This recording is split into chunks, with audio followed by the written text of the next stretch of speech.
Hello दोस्तों। मैं आज आपको अपने बारे में कुछ बताना चाहती हूँ कि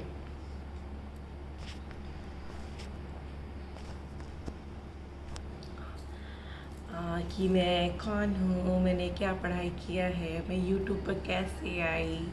अपने बारे में कुछ बताना चाहती हूँ, अपना इंट्रोडक्शन देना चाहती हूँ। तो मेरा नाम शालिनी है और सिर्फ शालिनी है। आप लोग को आश्चर्य होगा कि कोई टाइटल नहीं है। तो एक्चुअली क्या था कि जब मैं 7th क्लास में थी तो मैं बिहार के बहुत ही अच्छे स्कूल में मेरा एडमिशन हुआ था। तो मैं हॉस्टल पे रहती थी, मम्मी पापा से अलग रहती थी। और जब 10th का जब फॉर्म भरते हैं मैट्रिक का, जिसमें आप नाम चेंज कर सकते हैं, तो उस वक्त मेरा नाम शालिनी कुमारी था। तो मुझे बहुत बुरा लगता था ये कुमारी कुमारी। तो मैंने सोचा कि मैं इसको हटा दूँगी, लेकिन मुझे ये तब पता नहीं था कि कुमारी हटा के फिर मैं कुछ लगा सकती हूँ। तो फिर मैंने कुछ नहीं लगाया। मेरा सरनेम चौधरी था उस टाइम पे। अभी फ़िलहाल नारायण है, मेरे हस्बैंड का नाम नारायण है। तो फिर मैंने सिर्फ शालिनी कर दिया और ना ही चौधरी लगाया। तो वो वैसा ही रह गया। टीचर ने भी कुछ नहीं किया था, क्योंकि हम लोग अपने घर में नहीं रहते थे, अपने पेरेंट्स से अलग रहते थे, दूर रहते थे। तो सिर्फ मेरा नाम शालिनी रह गया, मैट्रिक में भी, इंटरमीडिएट में भी। और उसके बाद चलिए मेरा ग्रेजुएशन का मैं बताती हूँ। मैंने बहुत ही अच्छे कॉलेज से, इंजीनियरिंग कॉलेज से बीटेक किया है। और दुर्भाग्य की ये बात है कि मैंने जॉब नहीं किया। आफ्टर इंजीनियरिंग मैं 18 मई को घर आई थी। तभी पहले क्या था, 3rd ईयर प्लेसमेंट हो जाया करता था, लेकिन हमारे टाइम से ऐसा था कि 4th ईयर कंप्लीट होने के बाद तब प्लेसमेंट होगा। तो 3rd ईयर में कोई कंपनी वगैरह नहीं आई थी, 4th ईयर से आना चालू हुई थी। पर मैं क्या, घर आ गई थी थोड़े दिन के लिए ही, और मैंने ऐसा कुछ सोचा नहीं था कि थोड़ा कि हाँ थोड़े दिन रुक जाओ, जब कंपनी आना चालू होगी तो जाऊँगी। तो मैं घर आ गई थी और 18 मई को मैं घर आई थी। मेरी सास पहले मुझे 26 मई को देख के गई थी। फिर 28 मई को मेरे हस्बैंड आए थे, मेरे ससुर जी आए। और 2 जून को मेरी शादी फिक्स हो गई, और फिर 21 जून को मेरी शादी भी हो गई। तो बहुत कुछ जल्दी में हुआ, मुझे कुछ समझ में नहीं आया। बट मेरे घर वाले लोग बहुत खुश थे। मैं थोड़ी दुखी थी। ऐसा नहीं था कि हाँ मुझे हस्बैंड नहीं पसंद थे मेरे, वो ऐसा कुछ नहीं था। बट खुद को लेके मैं दुखी थी कि हाँ बहुत जल्दी हो गया, मैंने कुछ किया ही नहीं। बट मुझे ऐसा था कि मेरी मम्मी ने शादी के बाद पढ़ाई की है। मेरी मम्मी तो 8th में थी तो शादी कर ली थी। तो फिर मेरी मम्मी को मेरे पापा डॉक्टर बनाना चाहते थे, लेकिन फिर हम लोग होने लगे तो फिर वैसा नहीं हो पाया। कैसे मम्मी ने 12th किया, उसके बाद मेरे पापा, मम्मी ने जब डॉक्टर नहीं कर पाई, डॉक्टरी नहीं, मेडिकल वगैरह नहीं कर पाई, तो मेरे पापा ने टीचर ट्रेनिंग करवा दिया। और फिर मेरी मम्मी अभी भी टीचर है। तो मेरा ऐसा था कि नहीं चलो, मम्मी ने तो शादी के बाद ही पढ़ा, लोग तो शादी के बाद ही बेसिकली पढ़ते हैं, तो फिर मैं क्यों नहीं। तो फिर मैंने शादी कर ली। और शादी करने का एक और रीज़न था कि मेरे बाद 3 बहनें थी। तो फिर मैं, क्योंकि अगर मैं शादी तब नहीं करती तो फिर हर बहन की शादी में एटलीस्ट 2 साल का गैप तो होना ही चाहिए ना, कि 2 ईयर तो लगेंगे ही लड़के खोजने में, अरेंजमेंट करने में। तो एक रीज़न ये भी था कि मेरे बाद 3 बहनें थी, इसलिए मैंने शादी किया। और दूसरी बात, मेरे पापा बहुत खुश थे, मेरे पापा बहुत खुश थे मेरी शादी को लेके। तो इसके लिए फिर मैंने मेरे पापा की खुशी देखी और सब लोग बहुत खुश थे, तो मैंने कर लिया। तभी मैंने ऐसा नहीं सोचा था कि हाँ मैं नहीं कुछ कर पाऊँगी, मैं घर पे रह जाऊँगी। और जहाँ मेरा होम टाउन था वहीं मेरे हस्बैंड की पोस्टिंग थी। तो मेरा होम टाउन बहुत छोटा है, मुजफ्फरपुर है बिहार का, तो शायद आप लोगों ने सुना हो। तो फिर मैंने बहुत कोशिश किया। मैंने मेरे हस्बैंड को बोला कि मुझे कलकत्ता जाने दो, कलकत्ता पास में ही था, नाइट वर्क की जर्नी है। पर मेरे हस्बैंड माने नहीं। और मेरे हस्बैंड ऐसा है कि अपनी फैमिली के अपोजिट नहीं जा सकते, वो कुछ नहीं बोल सकते हैं। हाँ, वो चुप रह जाते कि हाँ कि नहीं ये चाहना क्योंकि हमारे रिलेशन से तो ऐसा था कि हम लोग बिल्कुल नए थे। ऐसा नहीं था कि हाँ जानते हैं एक दूसरे को, तो बिल्कुल एक दूसरे के लिए बिल्कुल नए थे। तो वो फीलिंग्स जो कहते हैं ना, वो उनको नहीं होगी कि हाँ मैं अपनी वाइफ को समझूँ ऐसा करके। तो फिर उन्होंने नहीं जाने दिया मुझे, वो अपने घर वालों के प्रेशर से भी नहीं जाने दिया। फिर मैं बहुत ज़्यादा दुखी हो गई, क्योंकि मैंने ये सब कुछ सोचा नहीं था कि मैं ऐसे रह जाओगे। और वो बहुत ही छोटा एरिया था जहाँ आप अपना कुछ भी कर नहीं सकते हैं, कोई सेटअप नहीं कर सकते कि हाँ चलो। तो फिर मुझे तो समझ में नहीं आया कि अब मैं क्या करूँ। फिर लोग शादी होते ही अगले महीने से ही लोग आपसे एक्सपेक्ट करने लगते हैं कि कुछ गुड न्यूज़ दो, गुड न्यूज़ दो।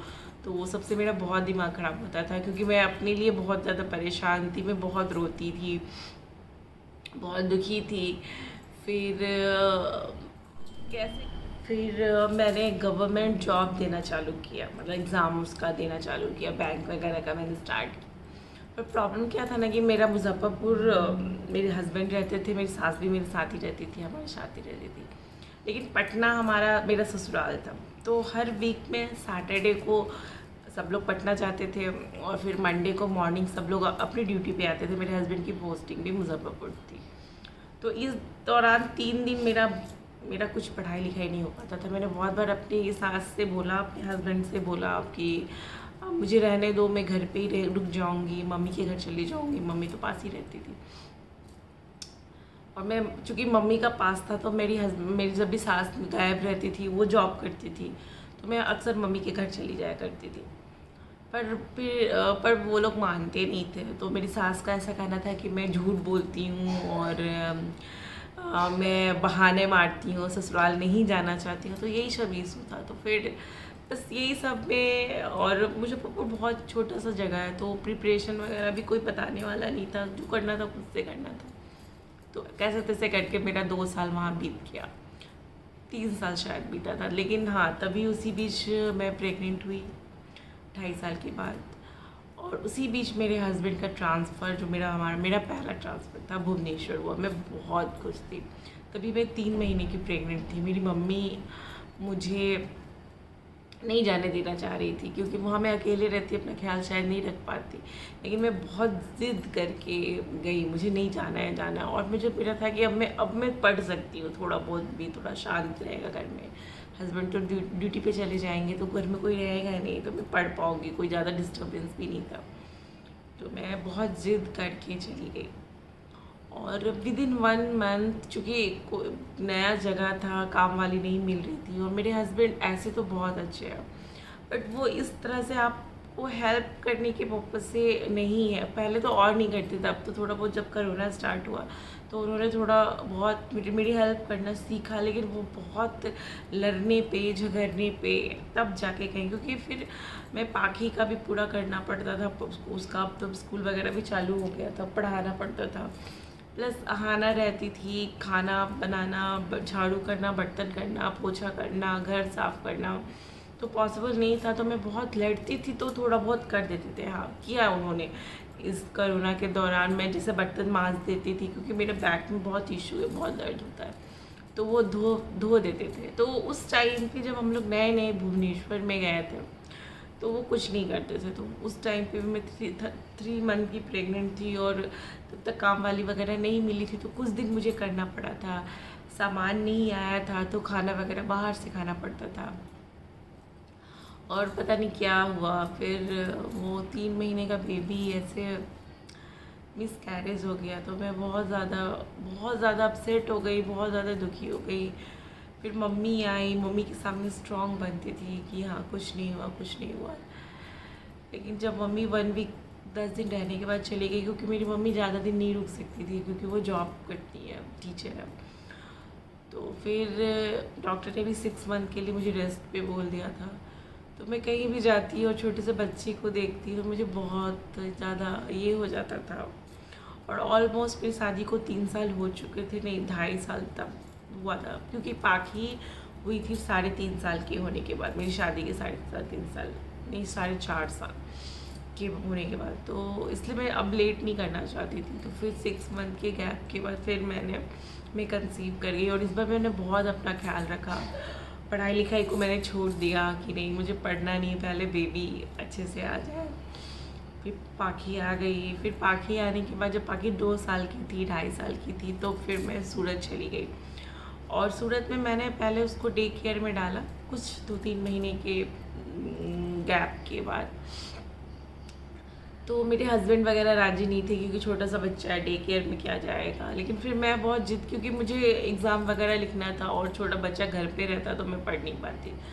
मुझे थोड़ा सा अंदर से बुरा लग रहा था, आत्मग्लानि थी कि हाँ छोटे से बच्चे को मैं भेज रही हूँ।